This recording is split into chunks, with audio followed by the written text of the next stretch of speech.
ఎన్నోసార్లు కడపకు వచ్చాను. కానీ ఈరోజు మీ ఉత్సాహం చూస్తూ ఉంటే, మీ అభిమానం చూస్తూ ఉంటే నాకు ఒక ధైర్యం వచ్చింది.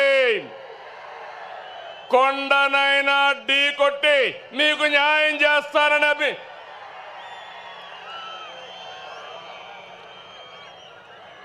చాలా మీటింగులు పెట్టాం, మహానాడులు. ఈరోజు మహానాడు కడపలో చూస్తున్నా. అందరూ అనుకున్నారు కడపలో మహానాడా అని. నాకు నమ్మకం ఉంది.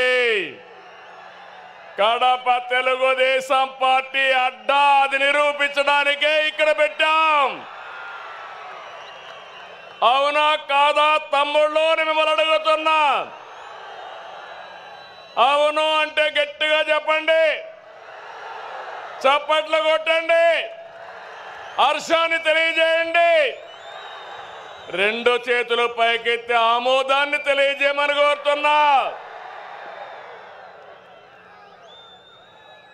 ఒక్కోసారి జీవితాల్లో కొన్ని సంఘటనలు జరుగుతాయి. ఈరోజు కడప సంఘటన చూసిన తర్వాత మీరందరూ కూడా మంచి చేస్తే శాశ్వతంగా అండగా ఉంటామని మరొక్కసారి నిరూపించారు. 2 రోజుల మహానాడు జాతర. నేను చాలా మహానాడులు చూశాను. కార్యకర్తలు కూడా ఒక రకంగా వచ్చేవారు, కానీ ఈసారి మాత్రం ప్రతి క్షణం అనుక్షణం చాలా శ్రద్ధగా కూర్చున్నారు. బ్రహ్మాండంగా జయప్రదం చేశారు. ఈరోజు ఉదయం నేను చూస్తున్నా అన్ని దారులు కడప వైపే. కడప దిగ్బంధం అయిపోయింది. ఈ గ్రౌండ్ చూస్తే తెల్లవారితోనే ఫుల్ అయిపోయింది.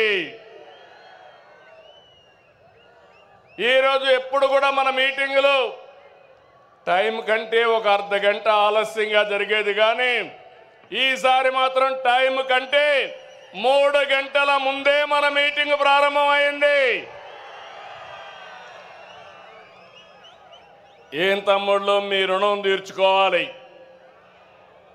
కూటమి ప్రభుత్వం ఏర్పడ్డాక మొదటి మహానాడు దేవుని కడపలో జరిగింది.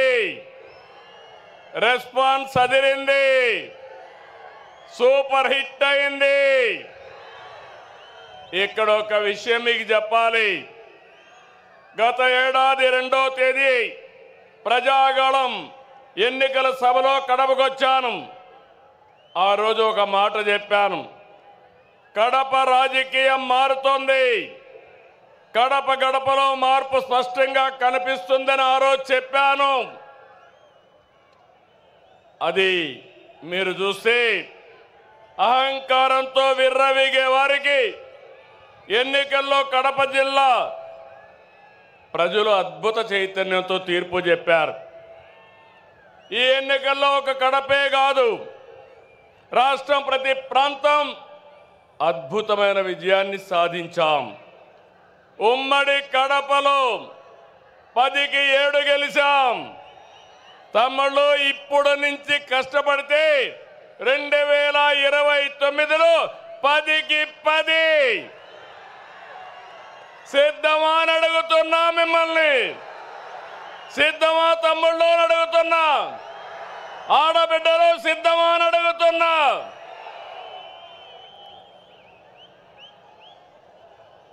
ఈ ఎన్నికల్లో రాయలసీమ ప్రజలు అద్భుతమైన తీర్పిచ్చారు. 52 సీట్లకి 40 సీట్లు కూటమిని గెలిపించారు. ఇందులో టీడీపీ 40 దాకా గెలిపించారు. వైసీపీకి రాయలసీమలో 7 సీట్లు వస్తే తెలుగుదేశం కూటమికి ఒక్క ఉమ్మడి కడప జిల్లాలో 7 సీట్లు గెలిపించారు. ప్రజా తీర్పు మళ్ళీ మనకు ఒక బాధ్యత గుర్తు చేసింది. కానీ ఈ తీర్పును మనం అర్థం చేసుకున్నాం. ఓడిపోయిన పార్టీ ఇప్పటికీ అర్థం చేసుకోలేదు, అర్థం చేసుకోదు కూడా. అధికారం కోసం పుట్టిన పార్టీ కాదు తెలుగుదేశం పార్టీ. ప్రజల జీవితాల్లో మార్చడానికి, మార్పు తేవడానికి పుట్టిన పార్టీ తెలుగుదేశం పార్టీ.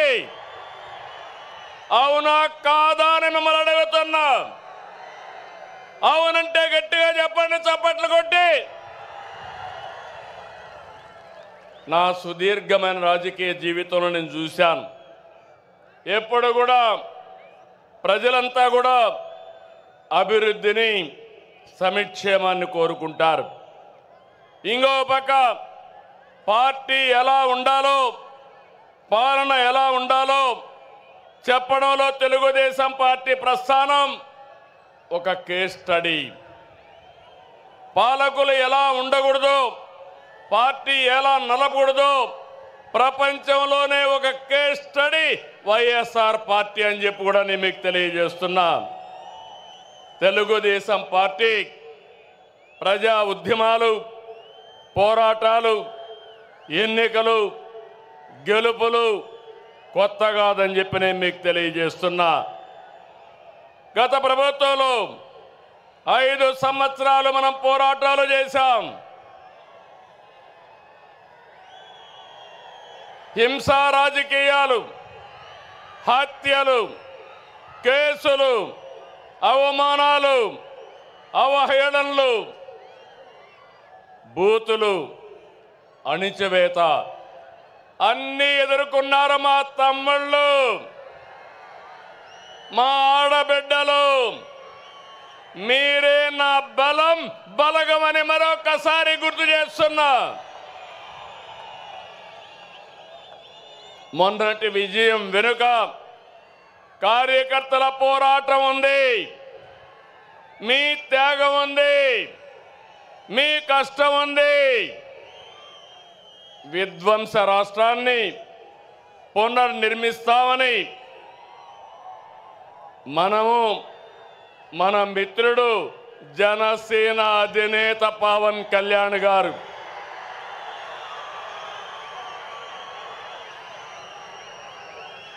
అదే మరిగా నరేంద్ర మోడీ గారి నాయకత్వంలో ఉన్న బీజేపీ ముగ్గురు కలిసాం, కూటమి ఏర్పాటు చేశాం.